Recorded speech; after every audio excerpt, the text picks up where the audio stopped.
Hi hello ಎಲ್ರಿಗೂ ನಮಸ್ಕಾರ. Myself Nagaraj Karigar GTO government ITI Ripponpet.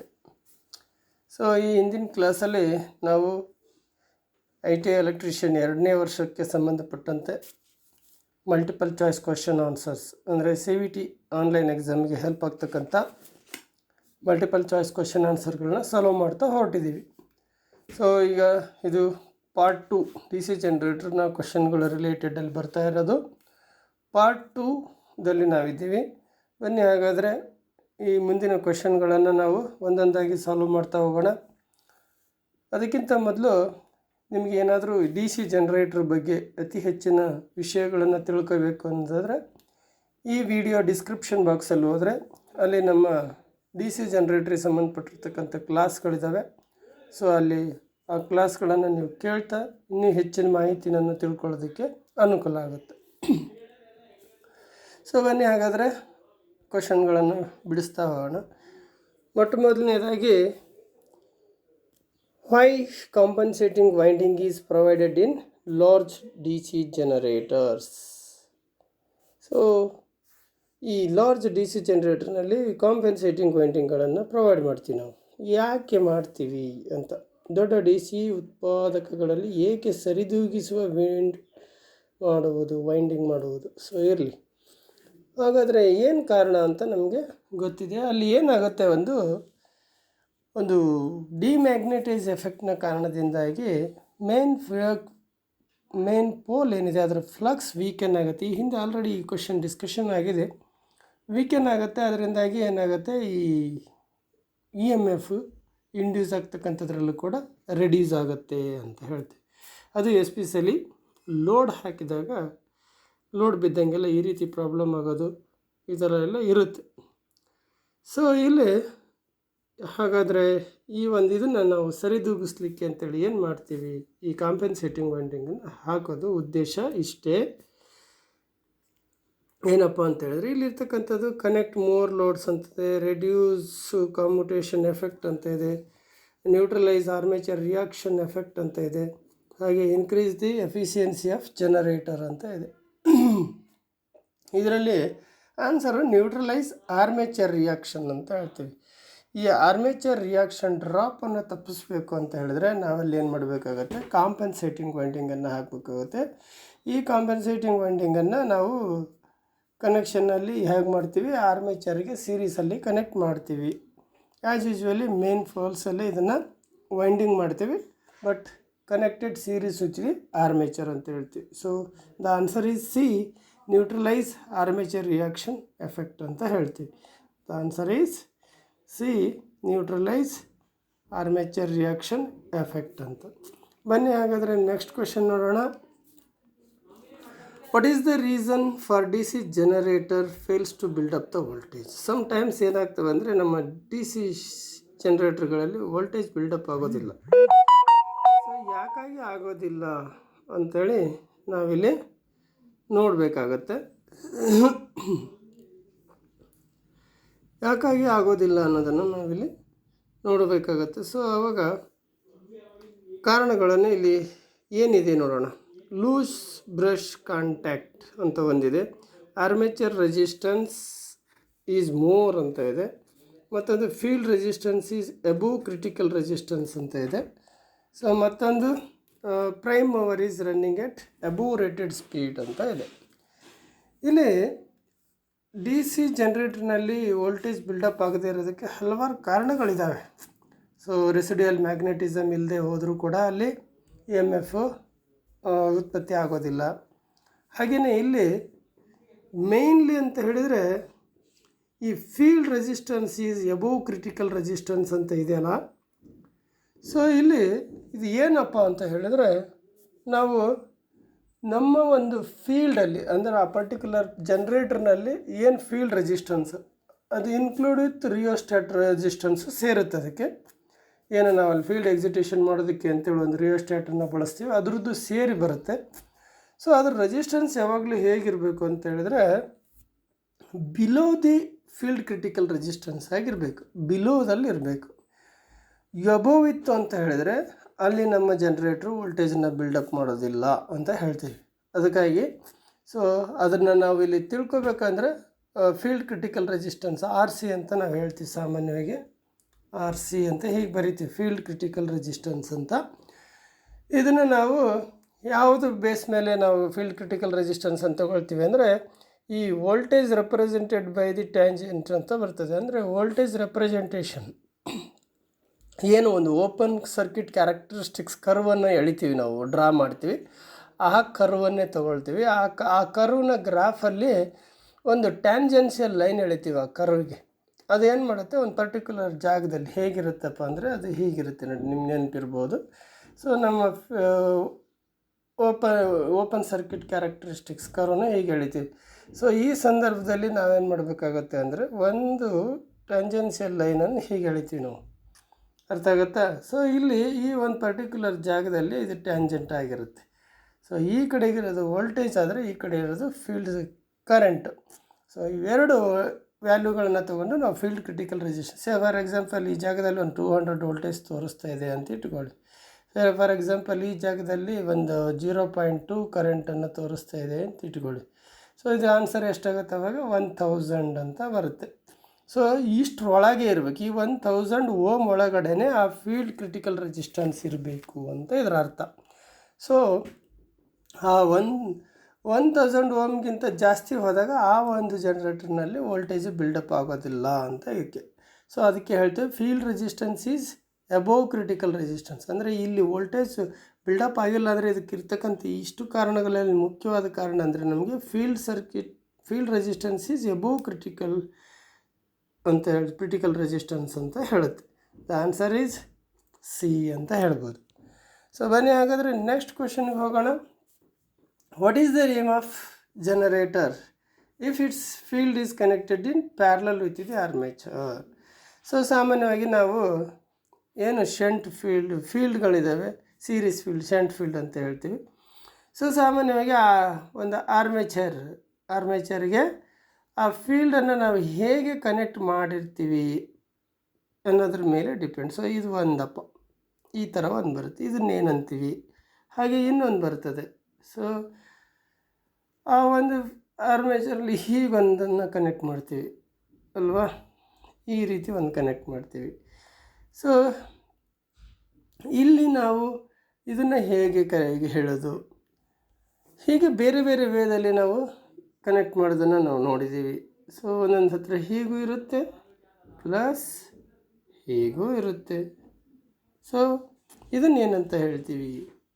ಇಲ್ಲಿ ಎಸ್ಪೆಷಲಿ ಏನಿದೆ ಕ್ವಶನಲ್ಲಿರೋದು ಅಂತ ಹೇಳಿದ್ರೆ field is connected in parallel with the armature ಅಂತ ಇದೆ. ಈ ಥರ ಕನೆಕ್ಷನ್ ಆದರೆ ಏನು ಹೇಳ್ತೀವಿ ಅಂತ ಹೇಳಿದೆ. ಸೊ ಆನ್ಸರ್ ಏನಪ್ಪ ಇಲ್ಲಿ ಅಂತ ಹೇಳಿದ್ರೆ yes you are right, shunt generator. ಯಾವಾಗಲೂ ಶಂಟ್ ಜನರೇಟರ್ನಲ್ಲಿ ಫೀಲ್ಡನ್ನು ಪ್ಯಾರಲಲ್ ಟು ದಿ ಆರ್ಮೇಚರಿಗೆ ಕನೆಕ್ಟ್ ಮಾಡಿರ್ತೀವಿ ಅಂತ ಹೇಳ್ತೀವಿ. So answer is A, shunt generator is the right answer. ಬನ್ನಿ next question. What is the purpose of pole shoe in DC generator? ಏನು pole shoe ಅಂತ ಹೇಳ್ತೀವಿ, ಅದರ ಉದ್ದೇಶ ಏನಿದೆ ಇಲ್ಲಿ ಜನರೇಟರ್ನಲ್ಲಿ, ಅದು ಕೆಲಸ ಏನು ಅಂತೇಳಿ ನಾವಿಲ್ಲಿ ನೋಡಬೇಕಾಗತ್ತೆ.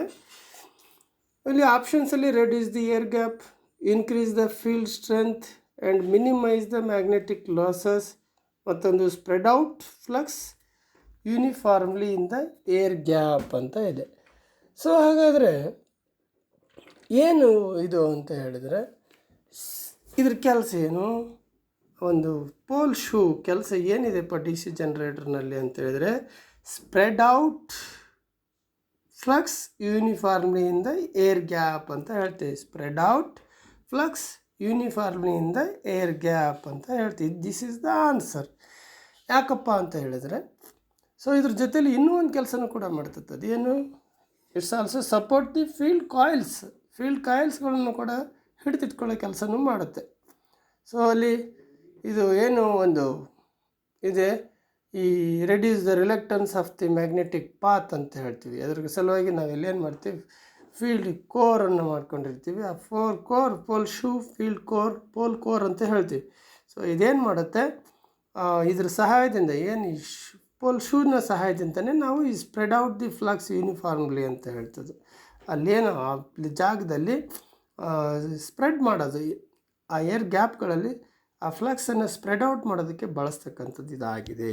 So answer is D, spread out flux uniformly in the air gap ಅಂತ ಹೇಳ್ತೀವಿ.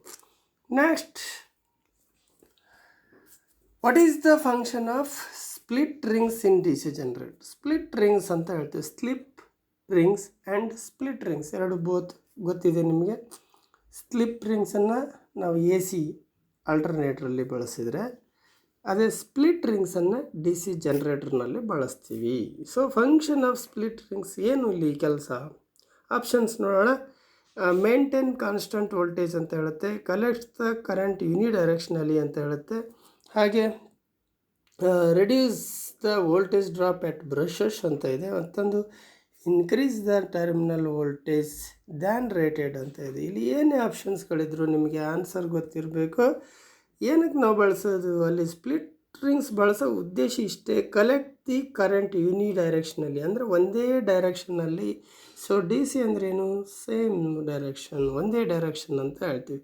ಸೊ ಒಂದೇ ಡೈರೆಕ್ಷನಲ್ಲಿ ಅದು positive half cycle, negative half cycle of the alternating ಕರೆಂಟನ್ನು ಏನು ಮಾಡುತ್ತೆ, ಈ ಸೈಕಲ್ನು ಮತ್ತು ಈ ಹಾಫ್ ಸೈಕಲ್ನು ಕೂಡ ಒಂದೇ ಡೈರೆಕ್ಷನಲ್ಲಿ ಬರೋ ರೀತಿಯಲ್ಲಿ ಏನು ಮಾಡುತ್ತೆ, ಕರೆಂಟನ್ನು collect ಮಾಡ್ಕೊಳ್ತದೆ.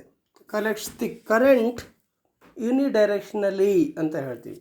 So the answer is B ಅಂತ ಹೇಳ್ತದೆ. B is the right answer ಅಂತ ಹೇಳ್ತೀವಿ. So this is collect the current ಯೂನಿಡೈರೆಕ್ಷನಲ್ಲಿ, ಅಂದರೆ ಅಲ್ಲಿ ಸ್ಪ್ಲಿಟ್ ರಿಂಗ್ಸ್ಗಳನ್ನು ಜನ್ರೇಟರ್ನಲ್ಲಿ ಬಳಸೋದೇ ಆ ಉದ್ದೇಶಕ್ಕಾಗಿ. ನಾವು ಪಾಸಿಟಿವ್ ಸೈಕಲ್ ಮತ್ತು ನೆಗೆಟಿವ್ ಸೈಕಲ್ ಎರಡನ್ನೂ ಒಂದೇ ಡೈರೆಕ್ಷನಲ್ಲಿ ಕಲೆಕ್ಟ್ ಮಾಡಬೇಕು ಅಂದರೆ ನಾವು ಅದಕ್ಕೆ ಸ್ಪ್ಲಿಟ್ ರಿಂಗ್ಸ್ಗಳನ್ನು ಬಳಸ್ಕೊಳ್ತೀವಿ. ಬನ್ನಿ ನೆಕ್ಸ್ಟ್ ಕ್ವೆಶನ್ ನೋಡೋಣ. Which material is used to make brushes in generator? ಜನರೇಟರ್ನಲ್ಲಿ ಏನು ಬ್ರಷ್, ಕಾರ್ಬನ್ ಬ್ರಷ್ ಅಂತ ಬಳಸ್ತೀವಿ. ಹೆಸರೇ ಹೇಳುತ್ತೆ ಕಾರ್ಬನ್ ಬ್ರಷ್ ಅಂತಲೇ ಹೆಚ್ಚಾಗಿ ನಾವು ಅದನ್ನು ಹೆಸರು ಬಳಸೋದು. ಸೊ ಈ ಕಾರ್ಬನ್ ಬ್ರಷ್ಗಳನ್ನು ಬಳಸ್ತಾ ಇದ್ದೀವಲ್ಲ, ಅದನ್ನು ಯಾವ ಮೆಟೀರಿಯಲಿಂದ ಮಾಡಿರ್ತಾರೆ ಅನ್ನೋದು ಇಂಪಾರ್ಟೆಂಟ್. ಜನರೇಟರ್ನಲ್ಲಿ ಕುಂಚವನ್ನು, ಅಂದರೆ ಬ್ರಷಸ್, ಕಾರ್ಬನ್ ಬ್ರಷಸ್ಗಳನ್ನು ತಯಾರಿಸಲು ಯಾವ ವಸ್ತುವನ್ನು ಬಳಸಲಾಗುತ್ತದೆ ಅಂತ ಹೇಳಿದೆ. ಸೊ ಇಲ್ಲಿ ಮೇನ್ ಏನಪ್ಪ ಅಂತ ಹೇಳಿದರೆ, 4 ಆಪ್ಷನ್ಸಲ್ಲಿ ಸ್ಟೀಲ್ ಆ್ಯಂಡ್ ಗ್ರಾಫೈಟ್ ಅಂತ ಇದೆ, ಹಾಗೆ ಕಾರ್ಬನ್ ಆ್ಯಂಡ್ ಗ್ರಾಫೈಟ್ ಇದೆ, ಆಮೇಲೆ ಕ್ಯಾಸ್ಟ್ ಐರನ್ ಆ್ಯಂಡ್ ಗ್ರಾಫೈಟ್ ಅಂತ ಇದೆ, ಹಾಗೆ ಅಲ್ಯೂಮಿನಿಯಂ ಆ್ಯಂಡ್ ಗ್ರಾಫೈಟ್ ಅಂತ ಇದೆ. ಸೊ ಸಾಮಾನ್ಯವಾಗಿ ನಾವು ಹೆಸರೇ ಇರೋದು ಕಾರ್ಬನ್ ಬ್ರಷ್ ಅಂತ, ಹಾಗಾಗಿ ಆನ್ಸರ್ನ ಭಾಳ ಈಸಿಯಾಗಿ ಹೇಳ್ಬೋದು, ನೆನ್ಪಿಟ್ಕೋಬೋದು. ಸೊ ಕಾರ್ಬನ್ ಆ್ಯಂಡ್ ಗ್ರಾಫೈಟ್ ಅಂತಕ್ಕಂಥ ಮೆಟೀರಿಯಲ್ನಿಂದ ನಮ್ಮ ಈ ಕಾರ್ಬನ್ ಬ್ರಷ್ಗಳು ರೆಡಿ ಆಗ್ತವೆ ಅಂತ ಹೇಳ್ಬೋದು. So the answer is B is the right answer, carbon and graphite. So ಬನ್ನಿ ಹಾಗಾದ್ರೆ ನೆಕ್ಸ್ಟ್ ಕ್ವೆಶನ್ಗೆ ಹೋಗೋಣ. Why D C generators are loosening their residual magnetism? ಏನು ನಮ್ಮ ಡಿ ಸಿ ಜನರೇಟರ್ಗಳಲ್ಲಿ ರೆಸಿಡಿಯಲ್ ಮ್ಯಾಗ್ನೆಟಿಸಮ್ ಅನ್ನೋದು ಮಸ್ಟ್ ಅಂತ ಹೇಳ್ತೀವಿ. ಅದು ಇರಲೇಬೇಕು, ಅದಿಲ್ಲದೆ ಹೋದರೆ ವೋಲ್ಟೇಜನ್ನು ಬಿಲ್ಡಪ್ ಮಾಡೋದಿಲ್ಲ, ವೋಲ್ಟೇಜ್ ಡೆವಲಪ್ ಆಗೋದಿಲ್ಲ ಜನರೇಟ್ರಲ್ಲಿ ಅಂತ ಏನು ಹೇಳ್ತೀವಿ. ಸೊ ಅದು ಲಾಸಸ್ ಆಗುತ್ತೆ, ಲೂಸನಿಂಗ್ ಆಗುತ್ತೆ. ಯಾವಾಗ ಅದನ್ನು ಕಳೆದುಕೊಳ್ಳುತ್ತೆ, ಯಾವಾಗ ಕಾಂತೀಯ ಮ್ಯಾಗ್ನೆಟಿಸಮ್ ಪವರ್ನ, ರೆಸಿಡಿಯಲ್ ಮ್ಯಾಗ್ನೆಟಿಸಮ್ ಪವರ್ ಯಾವಾಗ ಕಳೆದು ಹೋಗುತ್ತೆ ಅಂತೇಳಿ ನಾವು ನೋಡೋದಾದರೆ 4 ಆಪ್ಷನ್ಸಲ್ಲಿ ಹೆವಿ ಶಾರ್ಟ್ ಸರ್ಕ್ಯೂಟ್ ಇನ್ ಲೋಡ್ ಅಂತ ಇದೆ, ಹಾಗೆ ರನ್ನಿಂಗ್ ವಿತೌಟ್ ಲೋಡ್ ಕಂಟಿನ್ಯೂಯಸ್ ಅಂತ ಹೇಳಿದೆ, ಹಾಗೆಯೇ ಮತ್ತೊಂದು ಕಂಟಿನ್ಯೂಯಸ್ ರನ್ನಿಂಗ್ ವಿತೌಟ್ ಬ್ರೇಕ್ ಅಂತ ಇದೆ, ಹಾಗೆ large of change of direction of rotation very often ಅಂತ ಇದೆ. ಸೊ ಇಲ್ಲಿ ಯಾವ ಕಾರಣ? ಸಾಮಾನ್ಯವಾಗಿ loosening of the residual magnetism ಅಂತ ಹೇಳಿದ್ರೆ, ನಾವು ಲಾಂಗ್ ಡ್ಯೂರೇಷನ್ನಲ್ಲಿ ಜನ್ರೇಟರ್ನ ಯೂಸೇ ಮಾಡಿದೆ, ವರ್ಷಾನುಗಂಟಲೆ ಜನ್ರೇಟರ್ ಆನೇ ಮಾಡದೆ ಇಟ್ಟರೂ ಕೂಡ ರೆಸಿಡಿಯಲ್ ಮ್ಯಾಗ್ನೆಟಿಸಮು ಲೂಸ್ನಿಂಗ್ ಕಳೆದುಕೊಳ್ಳುತ್ತೆ ಅಂತೇಳಿ ನಮಗೆ ಗೊತ್ತಿದೆ ಈಗ ಆಲ್ರೆಡಿ. ಸೊ ಹಾಗೆಯೇ ಮತ್ತೊಂದು ಹೇಳಬೇಕು ಅಂತ ಹೇಳಿದರೆ, ಇದರಲ್ಲಿ ಇದು ಏನಾಗುತ್ತೆ, ಇಲ್ಲಿರೋ ಆಪ್ಷನ್ಸ್ಗಳ ಪ್ರಕಾರ ಹೋದರೆ change of direction of rotation very often ಅಂತೇಳಿ, ಅಂದರೆ ಹಾಗಾಗಿ ಏನು ಮಾಡ್ತೀವಿ ನಾವು, ಡೈರೆಕ್ಷನ್ ಅಂದರೆ ತಿರುಗುವ ದಿಕ್ಕನ್ನು ಬದಲಾವಣೆ ಮಾಡೋದ್ರಿಂದನೂ ಕೂಡ ಈ ರೆಸಿಡಿಯಲ್ ಮ್ಯಾಗ್ನೆಟಿಸಮ್ ಕಳ್ಕೊಳ್ಳುತ್ತೆ, ಹಾಳಾಗುತ್ತೆ ಅಂತ ಹೇಳ್ತೀವಿ. ಅದಕ್ಕೆ ರೆಸಿಡಿಯಲ್ ಮ್ಯಾಗ್ನೆಟಿಸಮ್ ಹಾಳಾಗಬಾರ್ದು ಅನ್ನೋ ಉದ್ದೇಶಕ್ಕೋಸ್ಕರನೇ ಸಾಮಾನ್ಯ ಡಿ ಸಿ ಜನರೇಟರ್ ಮೇಲೆ ನಮ್ಮ ಡೈರೆಕ್ಷನ್ ಆಫ್ ರೊಟೇಷನ್ಗೆ ಒಂದು ಪರ್ಮನೆಂಟ್ ಮಾರ್ಕ್ನೇ ಎಳೆದಿಟ್ಟಿರ್ತಾರೆ, ಇದೇ ಡೈರೆಕ್ಷನಲ್ಲೇ ಈ ಜನ್ರೇಟರ್ನ ರನ್ ಮಾಡಿ ಅನ್ನೋದಕ್ಕೋಸ್ಕರ ಅಲ್ಲಿ ಒಂದು ಮಾರ್ಕಲ್ಲೇ ತೋರಿಸ್ಬಿಟ್ಟಿರ್ತಾರೆ ಜನ್ರೇಟರ್ ಮೇಲೆ, ಈ ದಿಕ್ಕಲ್ಲಿ ಇದನ್ನು ರೊಟೇಟ್ ಮಾಡಿ ಅಂತ. ದ ಆನ್ಸರ್ ಈಸ್, ಹಾಗಾದರೆ ಏನು, change of direction of rotation very often, ಆವಾಗ ಈ ಡೈರೆಕ್ಷನನ್ನು ಚೇಂಜ್ ಮಾಡ್ತಾ ಇದ್ದರೆ ಇದು ರೆಸಿಡ್ಯೂಯಲ್ ಮ್ಯಾಗ್ನೆಟಿಸಮನ್ನು ಕಳ್ಕೊಳ್ಳುತ್ತೆ ಅಂತ ಹೇಳ್ತದೆ. So the answer is D is the right answer, change of direction of rotation very often. ಬನ್ನಿ ಹಾಗಾದರೆ ನೆಕ್ಸ್ಟ್ ಕ್ವೆಶನ್ಗೆ ಹೋಗೋಣ. How does the magnetic circuit complete through the yoke and poles in a generator ಅಂತ ಹೇಳಿದೆ. ಅಂದರೆ ಈ magnetic circuit complete ಆಗೋದು ಯಾವುದ್ರ ಥ್ರೂ, ಈ ನಮ್ಮ ಯೋಕ್ ಅಂತ ಏನು ಹೇಳ್ತೀವಿ ಮತ್ತು ಈ ಪೋಲ್ ಅಂತ ಏನು ಹೇಳ್ತೀವಿ ಅದ್ರ ಥ್ರೂ ಆಗುತ್ತೆ. ಅಲ್ಲಿ ಹೇಗೆ ಆಗುತ್ತೆ, how does the magnetic circuit complete the yoke and poles in the generator. So ಹೇಗಾಗುತ್ತೆ ನೋಡೋಣ. ಫೀಲ್ಡ್ ಕಾಯಿಲ್ಸ್ ಅಂತ ಇದೆ, ಮತ್ತೊಂದು ಆರ್ಮೇಚರ್ ಕೋರ್ ಅಂತ ಇದೆ, ಹಾಗೆ ಮತ್ತೊಂದು ಯಾವುದು ಲ್ಯಾಮಿನೇಟೆಡ್ ಪೋಲ್ ಕೋರ್ ಅಂತ ಇದೆ, ವೈಂಡಿಂಗ್ ಕಂಡಕ್ಟರ್ಸ್ ಇನ್ ಆರ್ಮೇಚರ್ ಅಂತಲೂ ಇದೆ. ಸೊ ಇಲ್ಲಿ ನಮ್ಮ ಆರ್ಮೇಚರ್ ಕೋರ್ನ ಮುಖೇನ ಹೇಗಾಗುತ್ತೆ, ಆರ್ಮೇಚರ್ ಕೋರ್ ಮುಖಾಂತರ ಜನ್ರೇಟರ್ನಲ್ಲಿ ಈ ಆರ್ಮೇಚರ್ನ ಕೋರ್ನ ಮುಖಾಂತರ ಏನಾಗುತ್ತೆ, ಈ ಮ್ಯಾಗ್ನೆಟಿಕ್ ಸರ್ಕ್ಯೂಟ್ ಕಂಪ್ಲೀಟ್ ಆಗೋದು ಥ್ರೂ ಯೋಕ್ ಆ್ಯಂಡ್ ಪೋಲ್ಸ್ ಅಂತ ಹೇಳ್ತೀವಿ. So answer is B, armature core ಅಂತ ಹೇಳ್ಬೋದು. ಆರ್ಮೇಚರ್ ಕೋರ್ ಮುಖಾಂತರ ಅದು ಕಂಪ್ಲೀಷನ್ ಮಾಡ್ಕೊಳ್ತದೆ ಅಂತ ಹೇಳ್ತೀವಿ. So answer is B is the right answer, armature core. ಅಂದರೆ armature core through complete yoke and poles ಮತ್ತು ಆರ್ಮೇಚರ್ ಥ್ರೋ ಈ ಮ್ಯಾಗ್ನೆಟಿಕ್ ಸರ್ಕ್ಯೂಟು ಕಂಪ್ಲೀಟ್ ಆಗ್ತಕ್ಕಂಥದ್ದು ನಮ್ಮ ಈ ಜನ್ರೇಟರ್ನಲ್ಲಿ ನಾವು ನೋಡ್ಬೋದು. ಸೊ ಬನ್ನಿ ಹಾಗಾದರೆ ನೆಕ್ಸ್ಟ್ ಕ್ವೆಶನ್ಗೆ ಹೋಗೋಣ. Why the terminal voltage decreases if load increases in DC shunt generator. Y the terminal voltage decreases, ನೋಡಿದ್ದೀವಿ ನಾವು, ಲೋಡ್ ಜಾಸ್ತಿ ಹಾಕಿದ ತಕ್ಷಣ ಏನಾಗುತ್ತೆ, ಟರ್ಮಿನಲ್ ವೋಲ್ಟೇಜ್ ಸ್ವಲ್ಪ ಪ್ರಮಾಣದಲ್ಲಿ ಕಡಿಮೆ ಆಗೋದನ್ನು ನಾವು ಅಬ್ಸರ್ವ್ ಮಾಡಿದ್ದೀವಿ. ಸೊ ಹಾಗಾಗಿ ಯಾಕಾಗುತ್ತೆ, why the terminal voltage decreases if the load increases in DC shunt generator ಅಂತ ಹೇಳುತ್ತೆ. ಇಲ್ಲಿ 4 ಆಪ್ಷನ್ಸ್ಗಳಿದೆ. 4 ಆಪ್ಷನ್ಸಲ್ಲಿ because of armature reaction effect, ಈಗ ಆಲ್ರೆಡಿ ಈ ಹಿಂದೆ ಒಂದು ಆರ್ಮೇಚರ್ ರಿಯಾಕ್ಷನ್ ಎಫೆಕ್ಟ್ ಬಗ್ಗೆ ನಾವು ಡಿಸ್ಕಷನ್ ಮಾಡಿದ್ವಿ. Due to increased in armature resistance ಅಂತ ಹೇಳ್ತದೆ. ಹಾಗೆ because of brush voltage drop decreases ಅಂತ ಹೇಳ್ತದೆ. ಹಾಗೆ due to increased in shunt field inductances ಅಂತಲೂ ಇದೆ. ಸೊ ಹಾಗಾದರೆ ಆನ್ಸರ್ ನಮ್ಗೆ ಈಗ ಆಲ್ರೆಡಿ ಗೊತ್ತಾಗಿದೆ, ಯಾಕೆಂದರೆ ಇದ್ರ ಬಗ್ಗೆ ನಾವು ಈಗ ಆಲ್ರೆಡಿ ಡಿಸ್ಕಷನ್ ಮಾಡಿದ್ದೀವಿ. ಹಾಗಾಗಿ because of armature reaction effect ಅಂತ ಹೇಳ್ಬೋದು. ಸೊ ಆರ್ಮೇಚರ್ ರಿಯಾಕ್ಷನ್ ಎಫೆಕ್ಟ್ ಆದಾಗ ಏನಾಗುತ್ತೆ ಅಲ್ಲಿ ನಮಗೆ ಅಂತ ಹೇಳಿದರೆ, ಸೊ ಮೇನ್ಲಿ ಅಲ್ಲಿ ಒಂದು ಡಿಮ್ಯಾಗ್ನೆಟೈಸ್ ಎಫೆಕ್ಟ್ನಿಂದಾಗಿ ಮೇನ್ ಪೋಲಲ್ಲಿ ಫ್ಲಕ್ಸ್ ಪ್ರೊಡ್ಯೂಸ್ ಆಗ್ತದಲ್ಲ, ಅದು ಕಡಿಮೆ ಆಗುವ ಕಾರಣದಿಂದಾಗಿ ಏನಾಗುತ್ತೆ ನಮಗಲ್ಲಿ ವೋಲ್ಟೇಜ್ ಏನು ಇ ಎಮ್ ಎಫ್ ಇಂಡ್ಯೂಸ್ ಆಗುತ್ತೆ ಆ ಪ್ರಮಾಣವೂ ಕೂಡ ಕಡಿಮೆ ಆಗುತ್ತೆ. ಆ ಕಾರಣದಿಂದಾಗಿ ಸೊ ಲೋಡ್ ಹಾಕಿದಾಗ ಏನು ಒಂದು ಡಿಮ್ಯಾಗ್ನೆಟೈಸಿಂಗ್ ಎಫೆಕ್ಟ್ ಅಂತ ಆಗುತ್ತೆ, ಅದರಿಂದಾಗಿ ಆಗ್ತಕ್ಕಂಥದ್ದು ಫೀಲ್ಡ್ ಫ್ಲಕ್ಸಲ್ಲಿ ಕಡಿಮೆ ಆಗ್ತಕ್ಕಂಥದ್ದು. ಫೀಲ್ಡ್ ಫ್ಲಕ್ಸ್ ಕಡಿಮೆ ಆದರೆ automatically E M F induce ಕಡಿಮೆ ಆಗ್ತಕ್ಕಂಥದ್ದು. ಇ ಎಮ್ ಎಫ್ ಇಂಡ್ಯೂಸ್ ಕಡಿಮೆ ಆಗ್ತಾ ಇದೆ ಅಂದರೆ ಅದರ ಅರ್ಥ ಟರ್ಮಿನಲ್ ವೋಲ್ಟೇಜ್ ಕೂಡ ಡಿಕ್ರೀಸ್ ಆಗುತ್ತೆ ಅಂತ. So that is why answer is because of armature reaction ಅಂತ. ಇದು ಆರ್ಮೇಚರ್ ರಿಯಾಕ್ಷನಿಂದನೇ ಏನು 2 ಕಾರಣಗಳಿದಾವೆ ನಮ್ಗೆ ವೋಲ್ಟೇಜ್ ಡ್ರಾಪ್ ಆಗೋದಕ್ಕೆ. ಒಂದು ಆರ್ಮೇಚರ್ ರಿಯಾಕ್ಷನ್ ಅದ ಅಂತ ಹೇಳ್ತೀವಿ, ಒಂದು ವೋಲ್ಟೇಜ್ ಡ್ರಾಪ್ ಆಗ್ತದೆ ಅಂತ ಹೇಳ್ತೀವಿ. ಸೊ ಅದು ಆಮೇಲೆ ಆರ್ಮೇಚರ್ ರೆಸಿಸ್ಟೆನ್ಸ್ನು ಒಂದು ಕಾರಣ ಆಗಿದೆ ಇಲ್ಲಿ ಅಂತ ಹೇಳ್ತೀವಿ. ರೆಸಿಸ್ಟೆನ್ಸ್, ಆರ್ಮೇಚರ್ನ ರೆಸಿಸ್ಟೆನ್ಸ್ ಮತ್ತು ಆರ್ಮೇಚರ್ ರಿಯಾಕ್ಟನ್ಸ್ ಅಂತ ಹೇಳ್ತೀವಿ.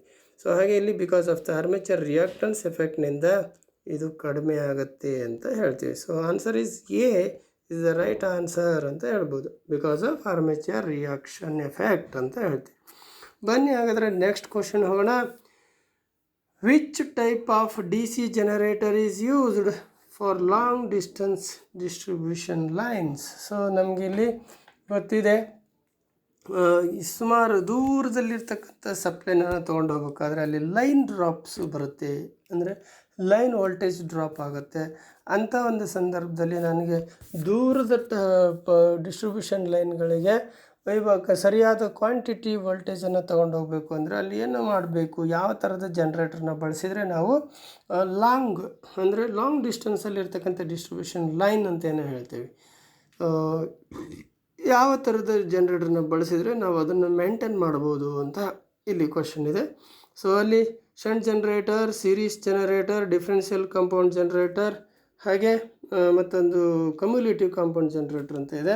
ಸೊ ನಮ್ಗೆ ಆಲ್ರೆಡಿ ಗೊತ್ತಿದೆ ಏನು, ನಮಗೆ ಡಿಸ್ಟೆನ್ಸಲ್ಲಿ ತುಂಬ ಲಾಂಗ್ ಡಿಸ್ಟೆನ್ಸಲ್ಲಿ ಡಿಸ್ಟ್ರಿಬ್ಯೂಷನ್ ಲೈನನ್ನು ಒಯ್ತಿರ್ತೇವೆ, ಅಲ್ಲಿ ವೋಲ್ಟೇಜ್ ಡ್ರಾಪ್ ಆಗ್ತಿರ್ತದೆ ಸೊ ಲೈನಲ್ಲಿ ವೋಲ್ಟೇಜ್ ಡ್ರಾಪ್ ಆಗೋದನ್ನು ಆದಮೇಲೂ ಕೂಡ ನಮಗೆ ದೂರದಲ್ಲಿರ್ತಕ್ಕಂಥ ಟರ್ಮಿನಲ್ಗೆ ಸರಿಯಾದ ವೋಲ್ಟೇಜನ್ನು ಮುಟ್ಟಿಸೋವಂಥ ಕೆಲಸ ಆಗಬೇಕಿರುತ್ತೆ. ಸೊ ದೂರದಲ್ಲಿರೋ ಟರ್ಮಿನಲ್ಗೆ ಸರಿಯಾದ ವೋಲ್ಟೇಜನ್ನು ಮುಟ್ಟಿಸ್ಬೇಕು ಅಂತ ಹೇಳಿದ್ರೆ ಏನಾಗಬೇಕು ನಮಗೆ ಇಲ್ಲಿ ಅಂತೇಳಿದ್ರೆ ಕ್ಯುಮ್ಯುಲೇಟಿವ್ ಕಾಂಪೌಂಡ್ ಜನರೇಟರ್ನ ಬಳಸಬೇಕಾಗತ್ತೆ. ಕ್ಯುಮ್ಯುಲೇಟಿವ್ ಕಾಂಪೌಂಡ್ ಜನರೇಟ್ರಲ್ಲಿ ಏನಾಗುತ್ತೆ ಅಂತ ಹೇಳಿದ್ರೆ ಅಲ್ಲಿ ಸೀರೀಸ್ ಫೀಲ್ಡ್ ಮತ್ತು ಶಂಟ್ ಫೀಲ್ಡ್ ಎರಡೂ ಫ್ಲಕ್ಸ್ ಆ್ಯಡ್ ಆಗುತ್ತೆ ಅಲ್ಲಿ. ಸೊ ನಮ್ಗೆ ಅಲ್ಲೇನಾಗುತ್ತೆ, ಸೀರೀಸ್ ಫೀಲ್ಡಿಗೆ ಲೋಡ್ ಬಿದ್ದಂಗೆಲ್ಲ ಏನಾಗುತ್ತೆ, ಲೋಡ್ ಆದಂಗೆಲ್ಲ ಏನಾಗುತ್ತೆ ನೋಡಿ, ನಮ್ಗೆ ಹೋಗ್ತಾ ವೋಲ್ಟೇಜ್ ಡ್ರಾಪ್ ಆಗ್ತಾಯಿತ್ತು. ಅದನ್ನು ಕಾಂಪೆನ್ಸೇಟ್ ಮಾಡಿಬಿಡುತ್ತೆ. ಯಾವುದು ಏನು ಈ ಸೀರೀಸ್ ಫೀಲ್ಡ್ ಇದೆ, ಇವೆರಡು shunt field series field flux ಒಂದೇ ಡೈರೆಕ್ಷನ್ನಲ್ಲಿರೋದ್ರಿಂದ ಎರಡರ ಫ್ಲಕ್ಸು ಜಾಸ್ತಿ ಆಗುತ್ತೆ. ಸೊ ಹಾಗಾಗಿ ಅಲ್ಲೇನಾಗುತ್ತೆ, ಏನು ವೋಲ್ಟೇಜ್ ಡ್ರಾಪ್ ಆಗುತ್ತೋ ಅದನ್ನು ನಾವು ಆಟೋಮೆಟಿಕಲಿ ಕಾಂಪೆನ್ಸೇಟ್ ಮಾಡ್ಬೋದು. ಹಾಗಾಗಿ ನಾವಿಲ್ಲಿ ಈ ಲಾಂಗ್ ಡಿಸ್ಟೆನ್ಸ್ ಡಿಸ್ಟ್ರಿಬ್ಯೂಷನ್ ಲೈನ್ಗಳಲ್ಲಿ ಈ ಕ್ಯುಮ್ಯುಲೇಟಿವ್ ಕಾಂಪೌಂಡ್ ಜನರೇಟರ್ನ ಬಳಸೋದ್ರಿಂದ ಈ ಲಾಂಗ್ ಡಿಸ್ಟೆನ್ಸ್ವರೆಗೆ ನಾವು ಸರಿಯಾದ ಟರ್ಮಿನಲ್ ವೋಲ್ಟೇಜನ್ನು ತೊಗೊಂಡು ಹೋಗ್ಬೋದು ಅಂತ ಹೇಳ್ತೀವಿ. ಸೊ ಬನ್ನಿ ಹಾಗಾದರೆ ನೆಕ್ಸ್ಟ್ ಕ್ವಶನ್ ಹೋಗೋಣ. Which method is used to improve the insulation resistance in DC generator? ಸಾಮಾನ್ಯವಾಗಿ ನಾವು ಈ ಜನರೇಟರ್ಗಳು ಈ ಚಳಿಗಾಲ ಮಳೆಗಾಲದಲ್ಲಿ ತೇವಾಂಶ ಭರಿತ ಆಗ್ತಿರ್ತದೆ, ತೇವಗಳಾಗ್ತಿರ್ತವೆ. ಆವಾಗ ಏನಾಗುತ್ತೆ, ಸೊ ಇನ್ಸುಲೇಷನ್ ರೆಸಿಸ್ಟೆನ್ಸ್ ಆಟೋಮೆಟಿಕಲಿ ಕಡಿಮೆ ಆಗ್ತಿರ್ತದೆ. ಸೊ ಅಂಥ ಸಂದರ್ಭದಲ್ಲಿ ಈ ಇನ್ಸುಲೇಷನ್ ರೆಸಿಸ್ಟೆನ್ಸನ್ನು ಇಂಪ್ರೂವ್ ಮಾಡೋದಕ್ಕೆ ಅಂತೇಳಿ ಕೆಲವೊಂದು ಮೆಥಡ್ಗಳಿರ್ತವೆ. ಅಂಥದ್ರಲ್ಲಿ ಇಲ್ಲಿ ಕೊಟ್ಟಿರ್ತಕ್ಕಂಥಲ್ಲಿ ಯಾವ ಮೆಥಡು ಸರಿಯಾಗಿದ್ದು? ರಿಪ್ಲೇಸಿಂಗ್ ದ ಬ್ರಷಸ್ ಫ್ರೀಕ್ವೆಂಟ್ಲಿ ಅಂತ ಅಂದಿದೆ ಆಪ್ಷನ್ಸು. ಹಾಗೆ heating the machine by running periodically ಅಂತ ಹೇಳ್ತದೆ. ಮತ್ತೊಂದು cleaning the commutator segments regularly ಅಂತ ಇದೆ. ಮತ್ತೊಂದು ಬಂದ್ಬಿಟ್ಟು blowing hot air into the machine during maintenance ಅಂತ ಇದೆ. ಎಸ್, ಸೊ ನಮ್ಗೆ ಗೊತ್ತಿದೆ ಆಲ್ರೆಡಿ ಏನಪ್ಪ ಅಂತ ಹೇಳಿದ್ರೆ, ಈ ಏನು ವೆದರ್ ಕಂಡೀಷನ್ನಿಂದ ಮಾಯ್ಶ್ಚರೈಸಿಂಗ್ ಆಗಿರುತ್ತೆ. ಮಾಯ್ಶ್ಚರೈಸಿಂಗಿಂದ ಕಾರಣದಿಂದಾಗಿ ನಮಗೆ ಈ ಇನ್ಸುಲೇಷನ್ ರೆಸಿಸ್ಟೆನ್ಸು ಡಿಕ್ರೀಸ್ ಆದಾಗ ಸೊ ಅಲ್ಲಿ ನಾವೇನು ಮಾಡಬೇಕಾಗತ್ತೆ, ಈ ಹಾಟ್ ಏರನ್ನು ಬ್ಲೋವಿಂಗ್ ಮಾಡೋದು, ಬ್ಲೋವರ್ನಿಂದ ಹಾಟ್ ಏರನ್ನು ಮಷಿನ್ಗೆ ಹಾಕೋ ಮೇಂಟೆನೆನ್ಸ್ ಸಂದರ್ಭದಲ್ಲಿ ಎಸ್ಪೆಷಲಿ ಈ ಹಾಟ್ ಏರನ್ನ ನಾವು ಅದಕ್ಕೆ ಬಿಡೋದ್ರಿಂದ, ಬಿಸಿ ಗಾಳಿಯನ್ನು ಅದಕ್ಕೆ ಬಿಡೋದ್ರಿಂದ ಏನಾಗುತ್ತೆ, ಆ ಮಾಯ್ಶ್ಚರೈಸಿಂಗು ಕಡಿಮೆ ಆಗುತ್ತೆ. ಆವಾಗ ಆಟೋಮೆಟಿಕಲಿ ನಮ್ಮ ಇನ್ಸುಲೇಷನ್ ರೆಸಿಸ್ಟೆನ್ಸು ಇಂಪ್ರೂವ್ ಆಗುತ್ತೆ ಅಂತ ಹೇಳ್ತೀವಿ. ಸೊ ಇದು DC ಜನರೇಟರ್ ಮೇಂಟೆನೆನ್ಸ್ನಲ್ಲಿ ಬರ್ತಕ್ಕಂಥದ್ದಾಗಿದೆ. ಸೊ ಹಾಟ್ ಏರ್ನ ಬ್ಲೋವರ್ನಿಂದ ಹಾಟ್ ಏರ್ನ ನಾವಲ್ಲಿ ಬಿಡ್ತೀವಿ.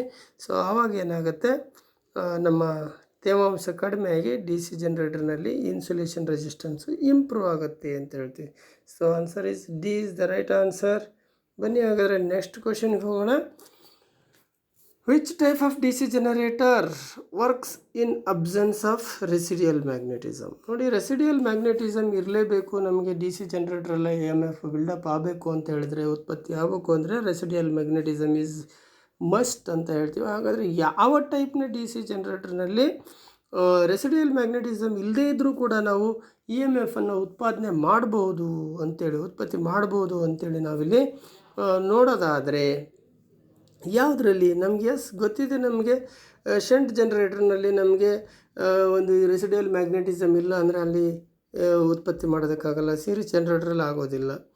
ಹಾಗೆ ಕಾಂಪೌಂಡ್ ಜನರೇಟರ್ನಲ್ಲಿ ಇವೆಲ್ಲ ಏನು ಸೀರೀಸ್ ಶಂಟ್ ಕಾಂಪೌಂಡ್ ಅಂತ ಇದ್ದಾವೆ ಇವಷ್ಟು ಏನು ಸೆಲ್ಫ್, ಆದರೆ ಇದು ಒಂದು ಮಾತ್ರನೇ ಸೆಪರೇಟ್ಲಿ ಎಕ್ಸೈಟೆಡ್ ಅಂತ ಇದೆ.